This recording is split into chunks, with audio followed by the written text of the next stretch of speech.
എവിടൊക്കെ പോവല്ലേ? ഇങ്ങോട്ട് ഫുഡ് കഴിക്കേണ്ട ഒരു സ്ഥലത്തേക്ക് ഞാനില്ല. ഫുഡ് കഴിക്കാം നമുക്ക്. എന്താ കഴിക്കുന്നത്? ഷവർമ. ഇന്ന് ഷവർമ. ഇന്നും കൂടി ലാസ്റ്റ്. ഓക്കെ, ഞാൻ നമുക്ക് മാസ്റ്റർ വിളിച്ചു നോക്കാം. മാസ്റ്റർ കഴിഞ്ഞ ദിവസം ഷവർമനെ പറ്റി പറഞ്ഞായിരുന്നു. അത് ഇവിടെ അൽബർക്ക വണ്ടി തന്നെ. ഒരു ഷവർമ ഫാനായ ഞാനെന്നുള്ളത് ജൂഹ ഷവർമയിലാണ് കേട്ടോ. ഒരു ദിവസം 250 kg അടുത്ത് ചിക്കന്റെ ഷവർമ അവിടെ സെയിൽ ചെയ്യുന്നുണ്ടെന്ന് നിങ്ങൾ വിശ്വസിക്കോ? എന്നാ വിശ്വസിച്ചേ മതിയാവും. ഇതാണ് മാസ്റ്റർ പറഞ്ഞ ചാർക്കോൾ ഷവർമ. എന്തായാലും കഴിച്ചു നോക്കട്ടെ. ഇത് പറഞ്ഞ കറക്റ്റ് കേട്ടോ. സംതിങ് ഡിഫറെന്റ് ആണ്, നല്ല ടേസ്റ്റ് ഉണ്ട്. ഇത് ചാർക്കോളിലാണ് പ്രിപ്പയർ ചെയ്യുന്നത്. അപ്പൊ അതിന്റേതായ ഒരു ഡിഫറൻസ് ഉണ്ട്. നോർമൽ ഷവർമയിൽ നിന്നൊക്കെ ഒരു ഡിഫറെന്റ് ആണ്. അടിപൊളി. ഇതാണ് ഇവിടുത്തെ ജൂഹ കോക്ടെയിൽ. ഇതിൽ മാംഗോ, സ്ട്രോബെറി ഒക്കെ കൂടി ജോയിൻ ചെയ്തിട്ടുള്ള ഒരു ജ്യൂസാണ്. അത് പ്ലസ് ജൂഹ ഷവർമ. അതുപോലെ തന്നെ ഇവരുടെ ഷവർമനാകാട്ടി സൂപ്പർ സാധനമാണ് ഇവരുടെ സ്പെഷ്യൽ ജോ ബർഗർ. മസ്റ്റ് ട്രൈ ഐറ്റം ആണ് ഇത്. നിങ്ങൾ മഷ്റൂം ബർഗർ കഴിച്ചിട്ടുണ്ടോ? സ്പെഷ്യൽ മഷ്റൂം സോസും ബീഫ് പാക്കറ്റ് യൂസ് ചെയ്തിട്ടുള്ള ഒരു അടിപൊളി ബർഗറാണ്. ട്രൈ ചെയ്ത് നോക്കട്ടെ.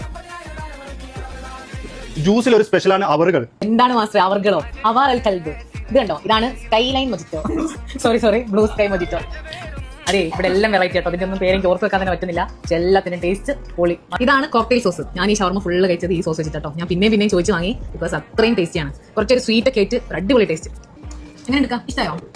സാധാരണ ഒരു ഷവർമ കഴിക്കുന്ന ആള് 2 എണ്ണം ഫിനിഷ് ചെയ്തു. എനിക്ക് നല്ല ഇഷ്ടമായി. ഇങ്ങനെയുള്ള ഷവർമ കിട്ടി കഴിഞ്ഞാൽ നമ്മൾ ഫാനായി പോകും. അപ്പൊ നിങ്ങൾക്ക് ഒരു ഷവർമ ഫാൻ ആകണമെങ്കിൽ ജസ്റ്റ് ഒന്ന് വിസിറ്റ് ചെയ്തോ ജൂഹ ഷവർമ.